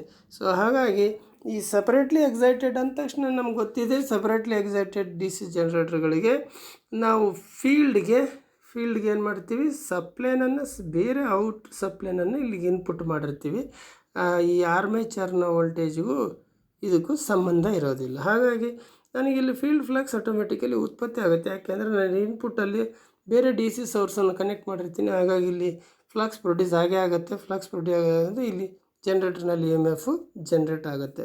ಅದೇ ನಾನು ಶಂಟ್ ಸೀರೀಸ್ ಕಾಂಪೌಂಡ್ ಆದರೆ ಏನಾಗುತ್ತೆ, ನಾನು ಅಲ್ಲಿ ನನ್ನ ಶಂಟ್ ಫೀಲ್ಡು, ಈ ಶಂಟ್ ಜನರೇಟರ್ ತೊಗೊಂಡ್ರೆ ಶಂಟ್ ಫೀಲ್ಡ್ ಏನಾಗಿರುತ್ತೆ, ಅಲ್ಲಿ ಶಂಟ್ ಫೀಲ್ಡು ಈ ರೀತಿ ಕನೆಕ್ಟ್ ಆಗಿರುತ್ತೆ. ಸೊ ಈ ಕಡೆಗೆ ಲೋಡ್ ಅಂತ ಹೇಳ್ತೀವಿ, ಇದು ಲೋಡಿಗೆ ಕನೆಕ್ಟ್. ಸೊ ಇಲ್ಲೇನಾಗಿದೆ, ನನಗೆ ಇಲ್ಲಿ ಉತ್ಪತ್ತಿಯಾಗಿರೋ ವೋಲ್ಟೇಜೇ ನನ್ನ ಫೀಲ್ಡಿಗೆ ಬರಬೇಕಾಗಿದೆ. ಈ ಆರ್ಮೇಚರ್ನಲ್ಲಿ, ಆ ಜನ್ರೇಟರ್ನಲ್ಲಿ ಉತ್ಪತ್ತಿಯಾಗಿರೋದೇ ಫೀಲ್ಡಿಗೆ ಬರಬೇಕು. ಹಾಗಾಗಿ ಈ ಜನ್ರೇಟರ್ನಲ್ಲಿ ರೆಸಿಡಿಯಲ್ ಮ್ಯಾಗ್ನೆಟಿಸಮ್ ಇದ್ದರೆ ಮಾತ್ರ ನಮಗೆ ಇದಕ್ಕೆ ಸಪ್ಲೈನನ್ನು ಕೊಡೋದಕ್ಕಾಗತ್ತೆ. ಇದರಲ್ಲಿ ರೆಸಿಡಿಯಲ್ ಮ್ಯಾಗ್ನೆಟಿಸಮೇ ಇಲ್ಲ ಅಂತ ಹೇಳಿದರೆ ಅಲ್ಲಿ ಫಸ್ಟ್ ಆಫ್ ಆಲ್ EMF ಉತ್ಪತ್ತಿನೇ ಆಗೋದಿಲ್ಲ ಅಂತ ಹೇಳ್ತೀವಿ. ಸೊ ಹಾಗಾಗಿ ಇಲ್ಲಿ ಆನ್ಸರ್ ನೋಡಿದರೆ ಗೊತ್ತಾಗ್ಬಿಡುತ್ತೆ, ಸಪರೇಟ್ಲಿ ಎಕ್ಸೈಟೆಡ್ ಜನ್ರೇಟರ್ನಲ್ಲಿ ಮಾತ್ರ ರೆಸಿಡಿಯಲ್ ಮ್ಯಾಗ್ನೆಟಿಸಮ್ ಇಲ್ದಾಗೂ ಕೂಡ ಮಾಡ್ಬೋದು. ಅಂದರೆ ಅದೇ ಹೊರಗಡೆಯಿಂದ DC ಸಪ್ಲೈನ ತೊಗೊಂಡು ಆಟೋಮೆಟಿಕಲಿ ಅಲ್ಲಿ ಫ್ಲಕ್ಸ್ ಪ್ರೊಡ್ಯೂಸ್ ಆಗಿಬಿಡುತ್ತೆ ಅಂತ ಹೇಳ್ತೀವಿ. So this is the reason. ಬನ್ನಿ ಹಾಗಾದರೆ ನೆಕ್ಸ್ಟ್ ಕ್ವಶನಿಗೆ ಹೋಗೋಣ. Which type of DC generator is used for arc welding? Which type of DC generator is used for arc welding? Arc welding ಮಾಡ್ತೀವಲ್ಲ ಆ application. So ಅದಕ್ಕೆ ನಮ್ಗೆ ಗೊತ್ತಿದೆ, ಅಲ್ಲಿ ಏನಾಗುತ್ತೆ ಅಂತ ಹೇಳಿದ್ರೆ, ನಾವು ಅಲ್ಲಿ ವೆಲ್ಡಿಂಗ್ ರಾಡನ್ನು ಅಂದರೆ ಎಲೆಕ್ಟ್ರೋಡ್ಸ್ ಅಂತ ಹೇಳ್ತೀವಿ. ಆ ವೆಲ್ಡಿಂಗ್ ರಾಡ್ಸ್ಗಳನ್ನು ಅಲ್ಲಿ ಟಚ್ ಮಾಡಿದ ತಕ್ಷಣ, ಮೆಟಲ್ ಬಾಡಿಗೆ ಟಚ್ ಮಾಡಿದ ತಕ್ಷಣ ಏನಾಗುತ್ತೆ, ಹೆವಿ ಕರೆಂಟ್ ಡ್ರಾನ್ ಆಗುತ್ತೆ ಅಂತ ನಮ್ಗೆ ಗೊತ್ತಿದೆ. ಸೊ ಅಲ್ಲಿ ವೆಲ್ಡ್ ಆಗಬೇಕು ಅಂದರೆ ಅಲ್ಲಿ ಹೆವಿ ಕರೆಂಟೆಡ್ ರನ್ ಆಗಬೇಕಾಗತ್ತೆ. ಸೊ ಅಂಥ ಸಂದರ್ಭದಲ್ಲಿ ನನಗೆ ಕಾಂಪನ್ಸೇಟ್ ಮಾಡುವಂಥದ್ದು ಆಗಬೇಕು. ಅದು ಯಾಕಾರ ಅಂಥ ಸಂದರ್ಭದಲ್ಲಿ ವೋಲ್ಟೇಜ್ ಹಾಗೆ ಕಾನ್ಸ್ಟೆಂಟಲ್ಲೇ ಉಳಿದ್ಬಿಡ್ತು ಅಂದಿದ್ರೆ ನಮ್ಗೆ ಅಲ್ಲಿ ವೆಲ್ಡಿಂಗ್ ಫೇಲ್ ಆಗ್ತಿತ್ತು. ಯಾಕಂದರೆ ಹೆವಿ ಕರೆಂಟ್ ಡ್ರಾನ್ ಆದರೆ ಅಲ್ಲಿ ಹೆವಿ ಸ್ಪಾರ್ಕ್ ಬಂದು ಅಲ್ಲಿ ಮೆಟಲೆಲ್ಲ ಹಾಳಾಗಿ ಹೋಗ್ತಾಯಿತ್ತು. ಆದರೆ ಇಲ್ಲಿ ಒಂದು ಪರ್ಟಿಕ್ಯುಲರ್ ಜನ್ರೇಟರ್ನ ಅದಕ್ಕಾಗಿ ಬಳಸೋದ್ರಿಂದ ನಾವೇನು ಮಾಡ್ಬೋದು ಅಂದರೆ ಕಾಂಪೆನ್ಸೇಟಿಂಗ್ ಮಾಡ್ಕೊಳ್ತೀವಿ. ನಮಗೆ ಸ್ಟಾರ್ಟಿಂಗಲ್ಲಿ 100 ವಾಟ್ಸ್ ಇರ್ತದೆ, ಆಮೇಲೆ ಅಲ್ಲಿ ಟಚ್ ಮಾಡ್ತಿದ್ದಂಗೆ ಅದು ಒಂದು 50, 60, 40 ವೋಲ್ಟೇಜು 50 ವೋಲ್ಟೇಜು ಡೌನ್ ಆಗ್ತದೆ. ಸೊ ಆ ರೀತಿ ಆಗಬೇಕಾಗೈತೆ. ಆ ರೀತಿ ಕಾಂಪೆನ್ಸೇಟ್ ಮಾಡ್ತಕ್ಕಂಥ ಒಂದು ಜನ್ರೇಟ್ರ್ ಯಾವುದಪ್ಪ ಇಲ್ಲಿ ಅಂಥೇಳಿ ನಾವು ನೋಡಬೇಕಾಗತ್ತೆ. ಸೊ ಇಲ್ಲಿ shunt generator, series generator, differential compound generator ಮತ್ತು ಕಮ್ಯುಲೇಟಿವ್ ಕಾಂಪೌಂಡ್ ಜನ್ರೇಟ್ರ್ ಅಂತ 4 ಆಪ್ಷನ್ಸ್ ಇದೆ. ಈಗ ಕಮ್ಯುಲೇಟಿವ್ ಕಾಂಪೌಂಡ್ ಜನ್ರೇಟರ್ನ ಉಪಯೋಗ ಏನು ಅನ್ನೋದು ಜಸ್ಟ್ ಬಿಫೋರ್ದಲ್ಲಿ ನಾವು ತಿಳ್ಕೊಂಡಿದ್ದೀವಲ್ಲ. ಸೊ ಇಲ್ಲಿ ಆನ್ಸರ್ ಬಂದು ಡಿಫ್ರೆನ್ಷಿಯಲ್ ಕಾಂಪೌಂಡ್ ಆಗಿದೆ. ಸೊ ಈ ಡಿಫ್ರೆನ್ಷಿಯಲ್ ಕಾಂಪೌಂಡ್ ಜನ್ರೇಟರ್ನಲ್ಲಿ ಏನಾಗುತ್ತೆ, ಮತ್ತು ಇಲ್ಲಿ ಸೀರೀಸ್ ಫೀಲ್ಡು ಮತ್ತು ಶಂಟ್ ಫೀಲ್ಡ್ ಎರಡರದ್ದು ಫ್ಲಕ್ಸ್ ಅಪೋಸಿಟ್ ಡೈರೆಕ್ಷನ್ನಲ್ಲಿರುತ್ತೆ. ಎರಡರದ್ದು ಅಪೋಸಿಟ್ ಡೈರೆಕ್ಷನ್ನಲ್ಲಿರೋದ್ರಿಂದ ಅದರ ಟೋಟಲ್ ಫ್ಲಕ್ಸ್ ಏನಾಗುತ್ತೆ, ಶಂಟ್ ಫೀಲ್ಡ್ ಏನು ಫ್ಲಕ್ಸನ್ನು ಉತ್ಪತ್ತಿ ಮಾಡಿದೆ ಅದರಲ್ಲಿ ಸೀರೀಸ್ ಫೀಲ್ಡ್ ಏನು ಫ್ಲಕ್ಸನ್ನು ಉತ್ಪತ್ತಿ ಮಾಡಿದೆ ಅದು ಲೆಸ್ ಆಗಿ ಉಳಿದು ಬರ್ತದೆ. ಸೊ ಅವಾಗ ಏನಾಗುತ್ತೆ, ಇಲ್ಲಿ ಸ್ಟಾರ್ಟಿಂಗಲ್ಲಿ ಒಂದು ವೆಲ್ಡಿಂಗ್ ರಾಡಿಂಗ್ ಒಂದು ಮೆಟಲ್ ಬಾಡಿ ಮೇಲೆ ಟಚ್ ಮಾಡ್ತಿದ್ದ ಹಾಗೇ ಅಲ್ಲಿ ಒಂದು 100 ವೋಲ್ಟೇಜ್ಗಿರೋಂಥದ್ದು ಒಂದು 40 to 50 ವೋಲ್ಟೇಜ್ ಡೌನ್ ಆಗಿಬಿಡುತ್ತೆ. ಯಾಕಂದರೆ ಇಲ್ಲಿ ಡಿಫ್ರೆನ್ಷಿಯಲ್ ಕಾಂಪೌಂಡ್ ಸೀರೀಸ್ ಫೀಲ್ಡ್ ಏನಿದೆ, ಈ ಸೀರೀಸ್ ಫೀಲ್ಡು ಲೋಡ್ಗೆ ಸೀರೀಸ್ ಆಗಿರೋದ್ರಿಂದ ಇಲ್ಲಿ ಏನು ಸೀರೀಸ್ ವೆಲ್ಡಿಂಗ್ ರಾಡ್ ಟಚ್ ಆಗ್ತಿದ್ದಂಗೆ ಹೈ ಕರೆಂಟ್ ಏನು ಡ್ರಾನ್ ಆಗುತ್ತೆ. ಹೈ ಕರೆಂಟ್ ಡ್ರಾನ್ ಆದಾಗ ಏನಾಗುತ್ತೆ, ಸೀರೀಸ್ ಫೀಲ್ಡಲ್ಲಿ ಹೆಚ್ಚು ಫ್ಲಕ್ಸ್ ಉತ್ಪತ್ತಿ ಆಗಿಬಿಡುತ್ತೆ. ಸೀರೀಸ್ ಫೀಲ್ಡಲ್ಲಿ ಹೆಚ್ಚು ಫ್ಲಕ್ಸ್ ಉತ್ಪತ್ತಿ ಆದಂಗೆಲ್ಲ ಏನಾಗುತ್ತೆ, ನಂದು ಟೋಟಲ್ ರಿಸಲ್ಟೆಂಟ್ ಫ್ಲಕ್ಸ್ ಕಡಿಮೆ ಆಗ್ತಾ ಹೋಗುತ್ತೆ. ರಿಸಲ್ಟೆಂಟ್ ಫ್ಲಕ್ಸ್ ಕಡಿಮೆ ಆಗೋದ್ರಿಂದ ಅಲ್ಲಿ EMF ಏನು ಇಂಡ್ಯೂಸ್ ಆಗುತ್ತೆ ಅದು ಕೂಡ ಕಡಿಮೆ ಆಗಿಬಿಡುತ್ತೆ. ಸೊ ಈ ರೀತಿ ಕಾಂಪೆನ್ಸೇಟ್ ಆಗುತ್ತೆ. ಅದು ನನಗೆ ಉಪಯೋಗಕ್ಕೆ ಬರುತ್ತೆ. ಎಲ್ಲಿ ಎಸ್ಪೆಷಲಿ ಈ ಆರ್ಕ್ ವೆಲ್ಡಿಂಗಲ್ಲಿ ನನಗೆ 100 ವೋಲ್ಟ್ಸ್ ಇರಬೇಕು ಸ್ಟಾರ್ಟಿಂಗ್ ಟಚಿಂಗ್ ಮಾಡೋಕ್ಕೆ. ಬಿಫೋರ್ ಟಚ್ ಆಗಿದ ತಕ್ಷಣ ನನಗೆ ಅದು ಕಡಿಮೆ ಆಗಬೇಕು. ಆ ಥರದ್ದು ಒಂದು ಕಾಂಪೆನ್ಸೇಷನ್ ಇಲ್ಲಿ ಡಿಫರೆನ್ಷಿಯಲ್ ಕಾಂಪೌಂಡಲ್ಲಿ ಆ ಥರನೇ ಆಗುತ್ತೆ. ಲೋಡ್ ಬೀಳ್ತಿದ್ದಂಗೆ ಸೀರೀಸ್ ಫೀಲ್ಡ್ ಫ್ಲಕ್ಸ್ ಮೋರ್ ಆಗುತ್ತೆ. ಸೀರೀಸ್ ಫೀಲ್ಡ್ ಫ್ಲಕ್ಸ್ ಮೋರ್ ಆದರೆ ರಿಸಲ್ಟೆಂಟ್ ಫ್ಲಕ್ಸ್ ಕಡಿಮೆ ಆಗುತ್ತೆ. ರಿಸಲ್ಟೆಂಟ್ ಫ್ಲಕ್ಸ್ ಕಡಿಮೆ ಅಂದರೆ ಅಲ್ಲಿ ವೋಲ್ಟೇಜ್ ಕೂಡ ರೆಡ್ಯೂಸ್ ಆಗುತ್ತೆ, ಅಂದರೆ ಇಂಡ್ಯೂಸ್ಡ್ ವೋಲ್ಟೇಜ್ ಕೂಡ ಕಡಿಮೆ ಆಗುತ್ತೆ. ಹಾಗಾಗಿ ನನಗೆ ಈ ಒಂದು ಆರ್ಕ್ ವೆಲ್ಡಿಂಗಲ್ಲಿ ಈ ಒಂದು ಅಪ್ಲಿಕೇಶನ್ಗೆ ಸರಿಯಾದ ಜನ್ರೇಟರ್ ಅಂದರೆ ಅದು ಡಿಫ್ರೆನ್ಷಿಯಲ್ ಕಾಂಪೌಂಡ್ ಜನ್ರೇಟರ್ ಆಗಿದೆ. So this is the answer. ಬನ್ನಿ ಹಾಗಾದರೆ ನೆಕ್ಸ್ಟ್ ಕ್ವೆಶನ್ಗೆ ಹೋಗೋಣ. What is the property of wave winding in DC generator? So wave winding ಮತ್ತು ಲ್ಯಾಪ್ ವೈಂಡಿಂಗ್ 2 ಥರದ ವೈಂಡಿಂಗನ್ನು ನಾವಿಲ್ಲಿ ನೋಡ್ಬೋದು DC ಜನರೇಟರ್ನಲ್ಲಿ ಅಂತ ಹೇಳಿದ್ದೀವಿ. ಸೊ ಅದರ ಪ್ರಕಾರ ಇಲ್ಲಿ ಏನು ಪ್ರಾಪರ್ಟಿ ಏನಾಗುತ್ತೆ, ಇಲ್ಲಿ ಯಾವ ಥರ ಆಗುತ್ತೆ ಅನ್ನೋದಕ್ಕೆ 4 ಆಪ್ಷನ್ ಇದೆ. ಒಂದು ಲೋ ಕರೆಂಟ್ ಲೋ ವೋಲ್ಟೇಜ್ ಇದ್ದರೆ, ಮತ್ತೊಂದು ಹೈ ಕರೆಂಟ್ ಲೋ ವೋಲ್ಟೇಜ್ ಇದೆ, ಮತ್ತೊಂದು ಲೋ ಕರೆಂಟ್ ಹೈ ವೋಲ್ಟೇಜ್ ಇದೆ, ಮತ್ತೊಂದು ಹೈ ಕರೆಂಟ್ ಹೈ ವೋಲ್ಟೇಜ್ ಅಂತ 4 ಆಪ್ಷನ್ಸ್ ಇದೆ. ನಮಗೀಗ ಆಲ್ರೆಡಿ ಗೊತ್ತಿದೆ, ಇಲ್ಲಿ ವೇವ್ ವೈಂಡಿಂಗ್ ಮಾಡಿದರೆ ನಮಗೇನಾಗುತ್ತೆ ಅಂದರೆ ಲೋ ಕರೆಂಟ್ ರೇಟಿಂಗು ಮತ್ತು ಹೈ ವೋಲ್ಟೇಜ್ ರೇಟಿಂಗ್ ಬರುತ್ತೆ. ವೇವ್ ವೈಂಡಿಂಗನ್ನು ಮಾಡಿದರೆ ಲೋ ಕರೆಂಟ್ ಹೈ ವೋಲ್ಟೇಜ್ ಬರುತ್ತೆ. ಅದೇ ನಾವು ಲ್ಯಾಪ್ ವೈಂಡಿಂಗ್ ಮಾಡಿದರೆ ಈ ವೇವ್ ವೈಂಡಿಂಗ್ ಬದಲಾಗಿ ಲ್ಯಾಪ್ ವೈಂಡಿಂಗ್ ಆದರೆ ಅಲ್ಲಿ high current low voltage rating ಆಗ್ತಿತ್ತು. ಸೊ ಇಲ್ಲಿ ನನಗೇನಿದೆ ಇವಾಗ ಲೋ ವೇವ್ ವೈಂಡಿಂಗ್ ಇರೋದ್ರಿಂದ ಲೋ ಕರೆಂಟ್ ಹೈ ವೋಲ್ಟೇಜ್ ಅಂತ ಹೇಳ್ತೀವಿ. So this is the answer. ಎರಡಕ್ಕೂ ಗೊತ್ತಿರಲಿ ನಿಮಗೆ, ಲ್ಯಾಪ್ ವೈಂಡಿಂಗ್ ಇದ್ದರೆ high current low voltage, wave winding ಇದ್ದರೆ ಲೋ ಕರೆಂಟ್ ಹೈ ವೋಲ್ಟೇಜ್. ಎಲ್ಲಿ ನನಗೆ ಲೋ ಕರೆಂಟ್ ರೇಟಿಂಗ್ ಬೇಕು, ಹೈ ವೋಲ್ಟೇಜ್ ರೇಟಿಂಗ್ ಬೇಕು, ಅಲ್ಲಿ ನಾನು ವೇವ್ ವೈಂಡಿಂಗ್ ಮಾಡ್ಕೊತೀನಿ. ಯಾವ ಅಪ್ಲಿಕೇಶನ್ಗೆ high current low voltage rating ಬೇಕೋ ಅಂತಲ್ಲಿ ನಾನು ಲ್ಯಾಪ್ ವೈಂಡಿಂಗನ್ನು ಮಾಡ್ಕೊಳ್ತೀನಿ. ಸೊ ಲ್ಯಾಪ್ ವೈಂಡಿಂಗ್ ವೇವ್ ವೈಂಡಿಂಗ್ ಮಾಡ್ಕೊಳ್ಳೋದಕ್ಕೆ ಇದೇ ಮೇನ್ ರೀಸನು, ಡಿಪೆಂಡಿಂಗ್ ಅಂತ ಅಪಾನ್ ದಿ ಅಪ್ಲಿಕೇಶನ್ಸ್ ಅಂತ. ಕೆಲವೊಂದು ಸಂದರ್ಭದಲ್ಲಿ ಲೋ ಕರೆಂಟ್ ಬೇಕು, ಹೈ ವೋಲ್ಟೇಜ್ ಬೇಕು, ಸೊ ಆವಾಗ ವೇವ್ ವೈಂಡಿಂಗ್. ಕೆಲವೊಂದು ಸಂದರ್ಭದಲ್ಲಿ ಹೈ ಕರೆಂಟ್ ಬೇಕು, ಲೋ ವೋಲ್ಟೇಜ್ ರೇಟಿಂಗ್ಸ್ ಬೇಕು, ಸೊ ಆವಾಗ ನಾನು ಲ್ಯಾಪ್ ವೈಂಡಿಂಗ್ ಮಾಡ್ಕೊಳ್ತೀನಿ. So this is the method. ಬನ್ನಿ ಹಾಗಾದ್ರೆ ನೆಕ್ಸ್ಟ್ ಕ್ವಶನ್ ಹೋಗೋಣ. What is the purpose of resistance wire used in the ಕಾಮುಟೇಟರ್ connection in D C generator? So ಇಲ್ಲಿ ನಾವು ಚಿತ್ರದಲ್ಲಿ ನೋಡ್ಬೋದು, ಇಲ್ಲಿ ಒಂದೇನು ಮಾಡಿದ್ದಾರೆ, ರೆಸಿಸ್ಟೆನ್ಸನ್ನು ಯೂಸ್ ಮಾಡಿದ್ದಾರೆ. Resistance wire used in the ಕಾಮುಟೇಟರ್ connection ಅಂತ ಹೇಳ್ತೀವಿ. ಕಾಮುಟೇಟರ್ ಕನೆಕ್ಷನ್ ಮಾಡೋದ್ರಲ್ಲಿ ಈ ವೈಂಡಿಂಗಿಗೂ ಮತ್ತು ಕಾಮುಟೇಟರ್ ಮಧ್ಯದಲ್ಲಿ ಸೀರೀಸಲ್ಲಿ ಒಂದು ರೆಸಿಸ್ಟೆನ್ಸನ್ನು ಕನೆಕ್ಟ್ ಮಾಡ್ಕೊಂಡಿದೆ. ಇದಕ್ಕೆ ಕಾರಣ ಏನು ಅಂತ ಇದೆ. ಸೊ ಇದಕ್ಕೆ ಕಾರಣಗಳು ನಮಗೆ ಗೊತ್ತಿರಬೇಕಾಗತ್ತೆ, ಯಾವ ಕಾರಣದಿಂದ ನಾವಿಲ್ಲಿ ಇದನ್ನು ಹಾಕ್ಕೊಂಡಿದ್ದೀವಿ ಅಂತ.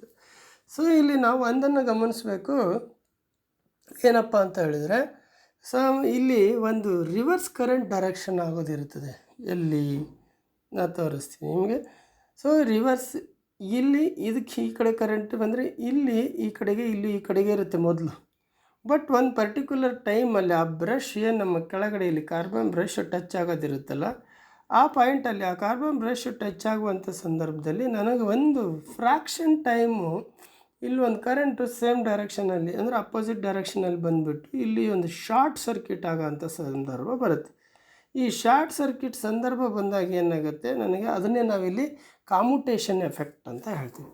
ಈ ಕಾಮುಟೇಷನ್ ಎಫೆಕ್ಟ್ ಇದು ಆಗೋದೇ ನನಗೆ ಕಾರಣ ಏನಪ್ಪ ಅಂದರೆ, ಈ ರಿವರ್ಸಲ್ ಕರೆಂಟ್ ಏನಾಗುತ್ತೆ ಆ ಕಾರಣದಿಂದಾಗಿ ನನಗೆ ಇಲ್ಲೊಂದು ಕಾಮುಟೇಷನ್ ಎಫೆಕ್ಟ್ ಆಗುತ್ತೆ. ಆ ಕಾಮುಟೇಷನ್ ಎಫೆಕ್ಟನ್ನು ನಾನು ಇಲ್ಲಿ ಏನು ಮಾಡಬೇಕಾಗತ್ತೆ, ಸ್ಮೂತಿಂಗ್ ಮಾಡಬೇಕಾಗತ್ತೆ. ಸೊ ಆ ಸ್ಮೂತಿಂಗ್ ಮಾಡೋದಕ್ಕೋಸ್ಕರ ಈ ರೆಸಿಸ್ಟೆನ್ಸನ್ನು ನಾವಿಲ್ಲಿ ಈ ರೀತಿ ಸೀರೀಸಲ್ಲಿ ಕನೆಕ್ಟ್ ಮಾಡ್ಕೊಳ್ಳೋದ್ರಿಂದ ಆ ಒಂದು ಏನು ಕಾಮುಟೇಷನ್ ಎಫೆಕ್ಟ್ ಇಸ್ ರಿವರ್ಸಲ್ ಕರೆಂಟಿನ ಕಾರಣದಿಂದ ಆಗಿ ಬರ್ತದೆ. ಸೊ ಅದನ್ನು ನಾವಿಲ್ಲಿ ತಡಿಬೋದು ಅಂತ ಅರ್ಥ ಅಲ್ಲಿಗೆ. ಸೊ ಇಲ್ಲಿ ಆಪ್ಷನ್ಸ್ಗಳು ಮೇಂಟೈನ್ ಕಾನ್ಸ್ಟೆಂಟ್ ವೋಲ್ಟೇಜ್ ಅಂತಿದೆ, nullifying the statically induced E M F ಅಂತಿದೆ, ಹಾಗೆ increasing statically induced E M F ಅಂತಿದೆ, ಮತ್ತೊಂದು ಸ್ಮೂತ್ ರಿವರ್ಸಲ್ ಆಫ್ ಕರೆಂಟ್. ಏನಿಲ್ಲಿ ರಿವರ್ಸಲ್ ಆಫ್ ಕರೆಂಟ್ ಕಾರಣ ಇದೆ, ಅಲ್ಲಿ ನನಗೆ ಹೆವಿ ಕಮ್ಯುಟೇಷನ್ ಎಫೆಕ್ಟ್ ಆಗ್ತದೆ. ಹೆವಿ ಕಮ್ಯುಟೇಷನ್ ಎಫೆಕ್ಟ್ ಆಗೋದ್ರಿಂದ ಕಮ್ಯುಟೇಟರ್ ಎಲ್ಲ ಹಾಳಾಗ್ತಿರ್ತದೆ.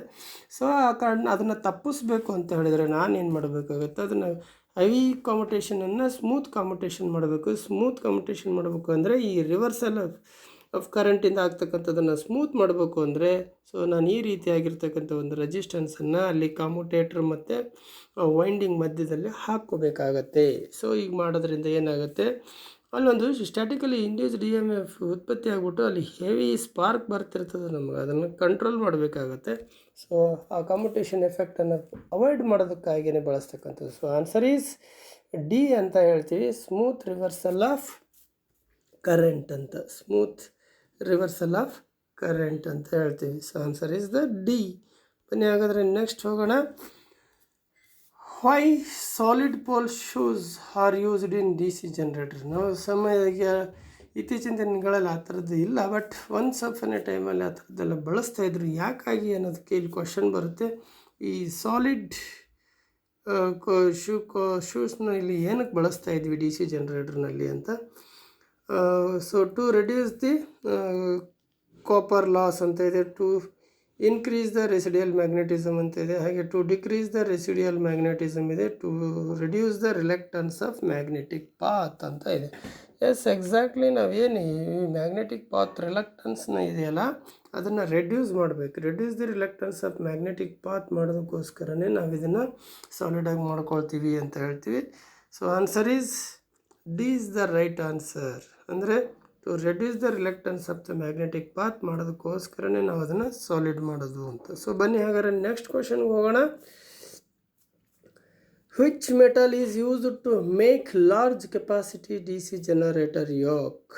ಸೊ ಏನು ನಮ್ಮ ಲಾರ್ಜ್ ಕೆಪಾಸಿಟಿ ಡಿ ಸಿ ಜನರೇಟರ್ನ ಯೋಕ್ ಅಂತ ಬರುತ್ತೆ, ಅದನ್ನು ಯಾವುದರಿಂದ ಯಾವ ವಸ್ತುವಿನಿಂದ ಮಾಡಲಾಗಿದೆ ಅಂತ ಹೇಳ್ತಿದೆ, ಯಾವ ಲೋಹದಿಂದ ಅದನ್ನು ತಯಾರು ಮಾಡ್ಬೋದು ಅಂತ. ಹಾಗಾದರೆ ಯಾವ ಲೋಹದಿಂದ ಅದನ್ನು ತಯಾರು ಮಾಡಿದೆ ಅಂತ ನೋಡೋದಾದರೆ ಇಲ್ಲಿ ಫಸ್ಟು ನಮಗೆ ಕ್ಯಾಸ್ಟ್ ಐರನ್ ಇದೆ, ಸಾಫ್ಟ್ ಐರನ್ ಇದೆ, ಅಲ್ಯೂಮಿನಿಯಂ ಇದೆ, ರೋಲ್ಡ್ ಸ್ಟೀಲ್ ಅಂತ ಇದೆ. ಸೊ ಇಲ್ಲಿ ನಾವು ಸ್ಮಾಲ್ ಜನ್ರೇಟರ್ ಆಗಿದ್ದರೆ, ಸ್ಮಾಲ್ ಕೆಪಾಸಿಟಿ ಆಗಿದ್ದರೆ ನಾವು ಅಲ್ಲಿ ಕ್ಯಾಸ್ಟ್ ಐರನನ್ನು ಬಳಸ್ತೀವಿ ಅಂತ ಗೊತ್ತಿತ್ತು. ಬಟ್ ಇಲ್ಲಿ large capacity D C generator ಆಗಿರೋದ್ರಿಂದ ನಾವಿಲ್ಲಿ ರೋಲ್ಡ್ ಸ್ಟೀಲ್ ಅಂತ ಹೇಳ್ತೀವಿ, ಅಥವಾ ಕ್ಯಾಸ್ಟ್ ಸ್ಟೀಲ್ ಅಂತ ಕೂಡ ಹೇಳ್ಬೋದು. ಇದನ್ನು cast steel or rolled steel ಇದನ್ನು ನಾವು ಬಳಸ್ತೀವಿ ಲಾರ್ಜ್ ಕೆಪಾಸಿಟಿ ಡಿ ಸಿ ಜನ್ರೇಟರ್ನಲ್ಲಿ ಯೋಕನ್ನು ಮಾಡೋದಕ್ಕೆ. ನಾವು ಈ ಒಂದು ರೋಲ್ಡ್ ಸ್ಟೀಲ್ ಅನ್ನೋತಕ್ಕಂಥ ಲೋಹವನ್ನು ಬಳಸಿ ಮಾಡ್ತಾರೆ ಅಂತ ಹೇಳ್ಬಿಟ್ಟು ಇದಕ್ಕೆ ಆನ್ಸರು. ಬನ್ನಿ ನೆಕ್ಸ್ಟ್ ಕ್ವಶನ್ಗೆ ಹೋಗೋಣ. What is the function of split rings in a D C generator? Split rings ನಮಗೆ ಗೊತ್ತಿದೆ, ಆಲ್ರೆಡಿ ಈ ಕ್ವಶನ್ ಬಂದಾಗಿದೆ, ಮತ್ತು ಅಲ್ಲಿ ಜಾಸ್ತಿ ಸಮಯ ಕಿಲ್ ಮಾಡೋದು ಬೇಡ. So makes output in the uni direction ಅಂತಕ್ಕಂಥದ್ದು ಇದಕ್ಕೆ ಆನ್ಸರ್ ಇದೆ. ಇಲ್ಲಿ ಅಲ್ಲಿ ಬೇರೆವೆಲ್ಲ ಆಪ್ಷನ್ಸ್ಗಳು ಬೇಡ, ಇದು ಆಲ್ರೆಡಿ ಸೇಮ್ ಆನ್ಸರ್ ಬಂದಿರ್ತಂತ ಟ್ವಿಸ್ಟ್ ಮಾಡಿ ಆನ್ಸರ್ ಕೊಟ್ಟಿದೆ ಅಷ್ಟೇ, ಬಿಟ್ಟರೆ ಏನಿಲ್ಲ. ಬನ್ನಿ ನೆಕ್ಸ್ಟ್ ಕ್ವಶನ್ಗೆ ಹೋಗೋಣ. Which type of voltage is induced dynamically in a D C generator? ಹಾಗಾದರೆ ಡಿ ಸಿ ಜನರೇಟರ್ನಲ್ಲಿ ಏನು dynamically induced E M F ಅಂತ ಹೇಳ್ತೀವಿ, ಆ dynamically induced E M F ಯಾವುದಾಗಿರುತ್ತೆ? ನಮ್ಗೆ ಆಲ್ರೆಡಿ ಗೊತ್ತಿದೆ ಥಿಯಾರಿಟಿಕಲಿ ನಮ್ಗೆ ಇದ್ರ ಬಗ್ಗೆ. ಏನಪ್ಪ ಅಂತ ಹೇಳಿದ್ರೆ, ಯಾವುದೇ ಮಷಿನ್ ಇರಲಿ, ಯಾವುದೇ ಜನರೇಟರ್ಗಳಲ್ಲಿ ಒಳಗಡೆ ಇಂಟ್ರ್ನಲ್ಲಿ ಏನು ಉತ್ಪತ್ತಿ ಆಗುತ್ತೆ ಅದು ಆಲ್ಟರ್ನೇಟಿಂಗೇ ಆಗಿರುತ್ತೆ, ಅದು ಆಲ್ಟರ್ನೇಟಿಂಗ್ ಕ್ವಾಂಟಿಟಿದೇ ಇರುತ್ತೆ ಅನ್ನೋದು ನಮಗೆ ಗೊತ್ತಿರಬೇಕು.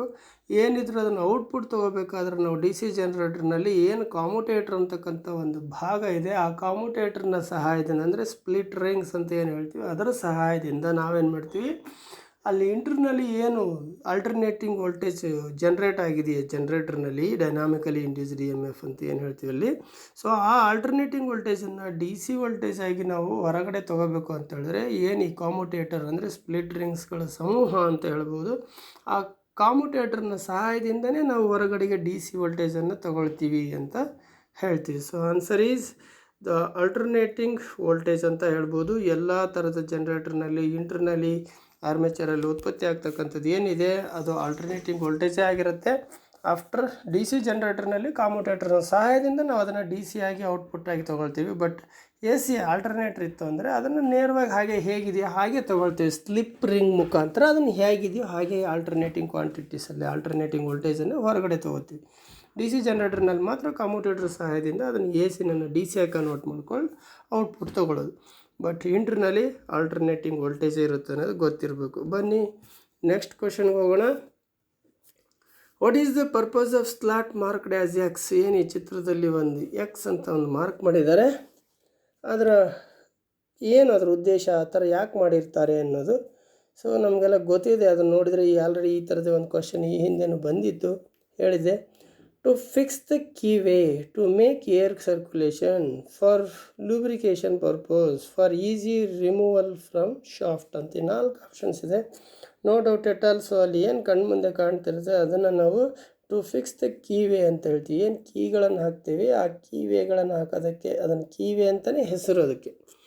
ಸೊ ಇದರಲ್ಲಿ ಏನಿದೆ ಇದನ್ನು ಕೀವೇ ಅಂತಲೇ ಹೇಳ್ತೀವಿ ನಾವು. ಆ ಎಕ್ಸ್ ಮಾರ್ಕ್ ಇದೆ ಅದು keyway. So to fix the keyway is the right answer.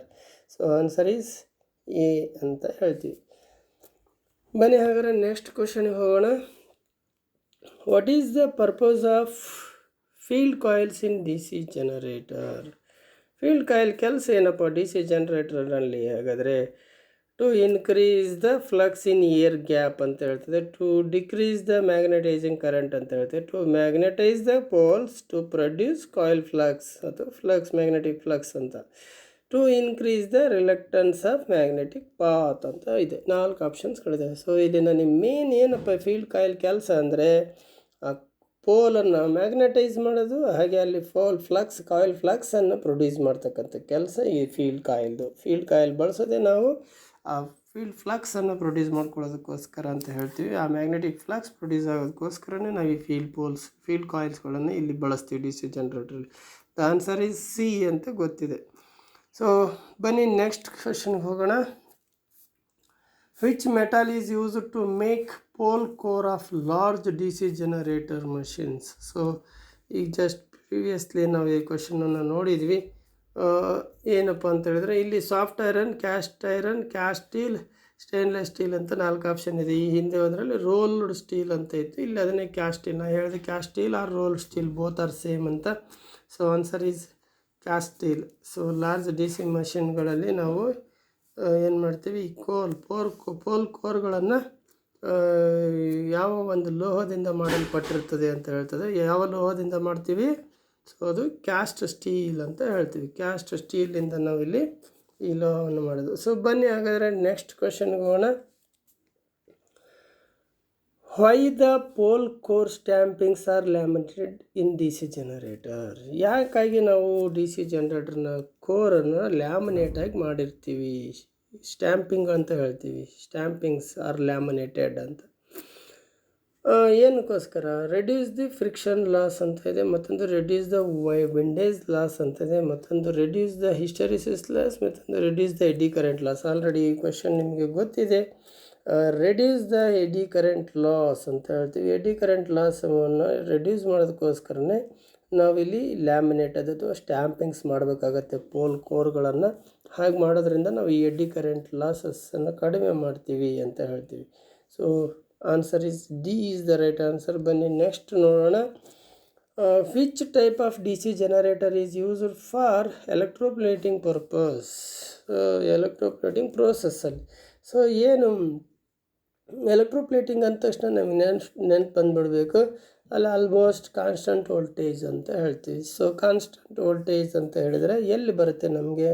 So no load to full load, ಒಂದು ಕಾನ್ಸ್ಟಂಟ್ ವೋಲ್ಟೇಜ್ ಇರೋದು ಎಲ್ಲಪ್ಪ ಅಂತ ವ್ಯತ್ಯಾಸ ಇಲ್ದಂಗೆ ಇರತಕ್ಕಂಥದ್ದು ಅಂತ ಹೇಳಿದರೆ ನಮ್ಗೆ ಗೊತ್ತಿದೆ. ಶಂಟ್ ಜನರೇಟರ್ ಕ್ಯಾರೆಕ್ಟರಿಸ್ಟಿಕ್ಸ್ ಬಗ್ಗೆ ಗೊತ್ತಿದೆ, ಸೀರೀಸ್ ಜನರೇಟರ್ ಬಗ್ಗೆ ಗೊತ್ತು, ಡಿಫ್ರೆನ್ಷಿಯಲ್ ಕಾಂಪೌಂಡ್ ಜನರೇಟರ್ ಹಾಗೆ ಕ್ಯುಮ್ಯುಲೇಟಿವ್ ಕಾಂಪೌಂಡ್ ಜನರೇಟರ್ ಎಲ್ಲದ್ರ ಬಗ್ಗೆ ಗೊತ್ತಿದೆ ಅಂದರೆ so no doubt at all shunt generator ನಮಗೆ ಈ ಒಂದು ಪ್ರೋಸೆಸ್ಸಲ್ಲಿ ಎಲೆಕ್ಟ್ರೋಪ್ಲೇಟಿಂಗ್ ಪ್ರೋಸೆಸ್ಗೆ ನಾವು ಶಂಟ್ ಜನರೇಟರ್ನೇ ಬಳಸೋದು. ಇಲ್ಲಿ ನೋ ಲೋಡ್ ಟು ಫುಲ್ ಲೋಡಲ್ಲಿ ಏನು ವೋಲ್ಟೇಜ್ ವೇರಿಯೇಷನ್ ಆಗುತ್ತೆ ಅದರ ಅಂಥ ಬದಲಾವಣೆ ಏನಿರೋದಿಲ್ಲ. ಅಲ್ಲಿಗೆ ನಾವು ಕಾನ್ಸ್ಟಂಟ್ ಲೋಡ್ ಜನರೇಟರ್ ಅಂತಲೇ ಅಥವಾ ಕಾನ್ಸ್ಟಂಟ್ ವೋಲ್ಟೇಜ್ ಜನರೇಟರ್ ಅಂತಲೇ ಹೇಳ್ಬೋದು ಈ ಶಂಟ್ ಜನರೇಟರ್ನ. ಸೊ ಹಾಗಾಗಿ ನಾವಿಲ್ಲಿ ಎಲೆಕ್ಟ್ರೋಪ್ಲೇಟಿಂಗ್ ಪ್ರೋಸೆಸ್ಸಲ್ಲಿ ನಾವು ಶಂಟ್ ಜನರೇಟರ್ನ ಬಳಸಲಾಗ್ತದೆ. ಬನ್ನಿ ನೆಕ್ಸ್ಟ್ ಕ್ವೆಶನ್ಗೆ ಹೋಗೋಣ. What is the purpose of compensating winding in D C generator? So compensating winding ಅಂತ ಬರುತ್ತೆ. ಈ ಕಾಂಪನ್ಸೇಟಿಂಗ್ ವೈಂಡಿಂಗ್ ಏನಿದೆ ಇದನ್ನು ಯಾಕೆ ಯೂಸ್ ಮಾಡಬೇಕು ಅಂತೇಳಿ ಬನ್ನಿ ಹಾಗಾದರೆ what is the purpose of compensating winding in D C generator? ಒಂದೇದು minimizes rough commutation, maintain constant output voltage, neutralize the demagnetizing effect and then decrease the excitation current of field coils ಅಂತ 4 options ಬರ್ತದೆ ಇಲ್ಲಿ. ಅದರಲ್ಲಿ answer ಏನಪ್ಪ ಅಂತ ಹೇಳಿದ್ರೆ already ನಾವು ಹೇಳಿದೆ ನಿಮಗೆ, ಡಿಮ್ಯಾಗ್ನೆಟೈಸಿಂಗ್ ಎಫೆಕ್ಟ್ನಿಂದಾಗಿ ಅಲ್ಲಿ ಮೇನ್ ಪೋಲಲ್ಲಿ ನಮಗೆ ಫ್ಲಕ್ಸ್ ಕಡಿಮೆ ಆಗುತ್ತೆ. ಆ ಮೇನ್ ಪೋಲಲ್ಲಿ ಫ್ಲಕ್ಸ್ ಕಡಿಮೆ ಆಗೋದ್ರಿಂದ EMF ಇಂಡ್ಯೂಸ್ ಆಗೋದು ಏನಾಗುತ್ತೆ ಅದು ಕಡಿಮೆ ಆಗುತ್ತೆ. ಸೊ ಎಸ್ಪೆಷಲಿ ಹೆವಿ ಲೋಡ್ ಕಂಡೀಷನಲ್ಲಿ ಈ ರೀತಿ ಆಗುತ್ತೆ. ಈ ಹೆವಿ ಲೋಡ್ ಕಂಡೀಷನಲ್ಲಿ ಏನು ಡಿಮ್ಯಾಗ್ನೆಟೈಸಿಂಗ್ ಎಫೆಕ್ಟ್ನಿಂದಾಗಿ ಮೇನ್ ಪೋಲಲ್ಲಿ ಫ್ಲಕ್ಸ್ ಕಡಿಮೆಯಾಗಿ ಅದ್ರ ಕಾರಣದಿಂದ EMF ಇಂಡ್ಯೂಸ್ ಆಗೋದು ಕಡಿಮೆಯಾಗಿ ಟರ್ಮಿನಲ್ ವೋಲ್ಟೇಜ್ ಕಡಿಮೆ ಆಗುತ್ತಲ್ಲ, ಇದನ್ನು ತಪ್ಪಿಸ್ಬೇಕು ಅಂತ ಹೇಳಿದರೆ ನಾವೇನು ಮಾಡಬೇಕಾಗತ್ತೆ, ಈ ಕಾಂಪನ್ಸೇಟಿಂಗ್ ವೈಂಡಿಂಗನ್ನು ಬಳಸಬೇಕಾಗತ್ತೆ ಡಿ ಸಿ ಜನರೇಟರ್ನಲ್ಲಿ. ಸೊ ಹಾಗಾಗಿ ನಾವು ಇಲ್ಲಿ ಆನ್ಸರ್ ಏನಪ್ಪ ಅಂತೇಳಿ ನ್ಯೂಟ್ರಲೈಸಸ್ ದ ಡಿಮ್ಯಾಗ್ನೆಟೈಸಿಂಗ್ ಎಫೆಕ್ಟ್ ಅಂತ ಹೇಳ್ತೀವಿ. ನ್ಯೂಟ್ರಲೈಸಿಂಗ್ ದ ಡಿಮ್ಯಾಗ್ನೆಟೈಸಿಂಗ್ ಎಫೆಕ್ಟ್ ಅಂದರೆ ಇಲ್ಲಿ ಏನು ಡಿಮ್ಯಾಗ್ನೆಟೈಸಿಂಗ್ ಎಫೆಕ್ಟ್ ಆಗ್ತಾಯಿತ್ತು ಅದನ್ನು ತಪ್ಪಿಸ್ಬೇಕು ಅಂತ ಹೇಳಿದ್ರೆ ಕಾಂಪನ್ಸೇಟಿಂಗ್ ವೈಂಡಿಂಗನ್ನು ಹಾಕಬೇಕು. ಈ ಕಾಂಪನ್ಸೇಟಿಂಗ್ ವೈಂಡಿಂಗನ್ನು ನಾವು ಸೀರೀಸ್ ಟು ದಿ ಆರ್ಮೇಚರಿಗೆ ನಾವೇನು ಮಾಡ್ತೀವಿ ಕನೆಕ್ಟ್ ಮಾಡ್ಕೊಳ್ತೀವಿ.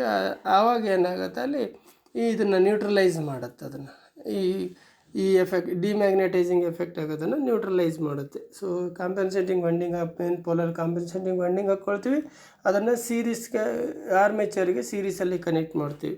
ಸೊ ಅಲ್ಲಿ ಏನು ವ್ಯತ್ಯಾಸ ಆಗ್ತಿರ್ತದೆ ಅಪೋಸಿಷನ್ ಅಲ್ಲಿ ಅದನ್ನು ಏನು ಮಾಡಬೇಕಾಗತ್ತೆ, ಮಿನಿಮೈಸ್ ಮಾಡ್ತದೆ, ಅದನ್ನು ನ್ಯೂಟ್ರಲೈಸ್ ಮಾಡುತ್ತದೆ. ಆ ನ್ಯೂಟ್ರಲೈಸ್ ಮಾಡೋದ್ರ ಮುಖಾಂತರ ಈ ಡಿಮ್ಯಾಗ್ನೆಟೈಸಿಂಗ್ ಎಫೆಕ್ಟನ್ನು ನಲ್ಫೈಡ್ ಮಾಡುತ್ತೆ.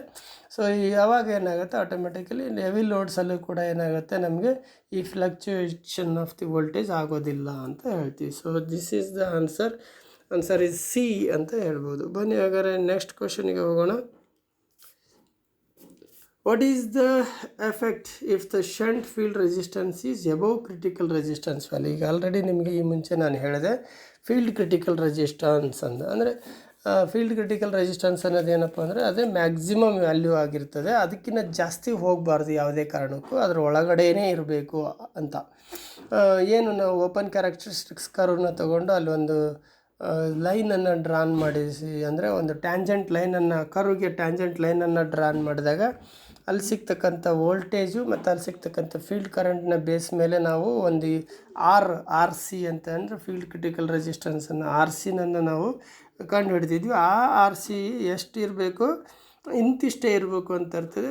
ಬೇಸ್ಡ್ ಆನ್ ದಟ್ ಇಲ್ಲಿ ನಾವೇನು ಮಾಡ್ತೀವಿ, ಆನ್ಸರ್ ಮಾಡಬೇಕಾಗುತ್ತೆ. ಔಟ್ಪುಟ್ ವೋಲ್ಟೇಜ್ ಈಸ್ ಪಲ್ಸೇಟಿಂಗ್ ಅಂತ ಇದೆ, output voltage is above normal ಅಂತ ಇದೆ.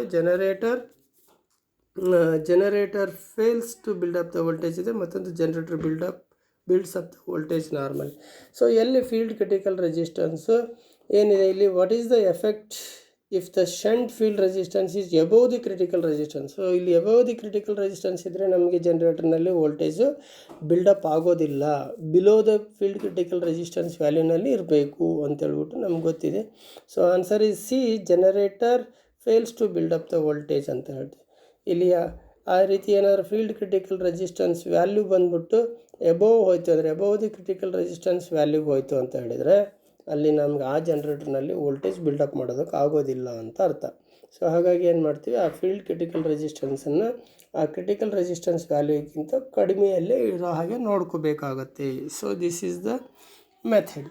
ಸೊ ಇಲ್ಲಿಗೆ ಈ ಪಾರ್ಟ್ 2 ಇವತ್ತು ಮುಗಿಸೋಣ.